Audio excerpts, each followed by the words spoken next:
C'è sta un ragazzotto di campagna che ha 42 anni, è solo, non c'ha famiglia e sta in bianca rovinato, non c'ha una lira. Mo, insomma, l'anni passano e questo sta sempre più da solo.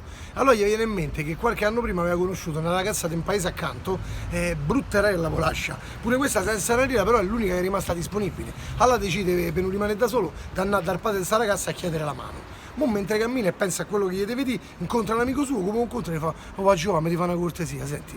E gli spiega tutta la situazione, fa così e così. Tu mi dovresti accompagnare. E ogni volta che io dico qualcosa, tu elogia quello che dico io, fammi fa bella figura, capito? Cerca di esagerare quando dico una cosa. Lo fa bene, non ti preoccupare, ci penso io. Insomma, si presentano da sto signore, fanno: "Senta, io vorrei chiedere la mano di sua figlia." Gli va: "Prego, mettete a sede questo, no?" Quando sta davanti al socio, il socio le fa così: "Dove vivi?"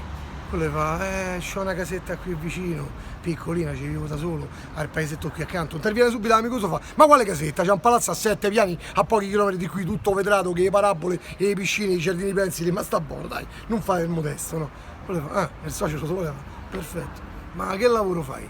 Lui fa: "E niente, vicino a casa c'è un orticello, ci coltivo un po' di frutta, sa, e c'è campo pure con sta roba." Rinterviene l'amico suo e fa: "Ma quale orticello? C'è una piantagione di kiwi, ananas, mango, frutto della passione, c'ha tutti i frutti, dai, non fai il modesto, dai, dai, non fa così." E il socio era sempre più incredulo, no? A un certo punto gli fa così: "Senti, ma che macchina c'hai?" C'ho un'utilitaria piccoletta, pensi, la uso pure per andarci dall'orto a casa." Si rimette in mezzo quello e fa: "Ma che sta a dire? C'ha 7 Ferrari, 5 Cayenne e tutte macchine cabrio, c'è una collezione di macchine d'epoca, dai, non far timido, no?"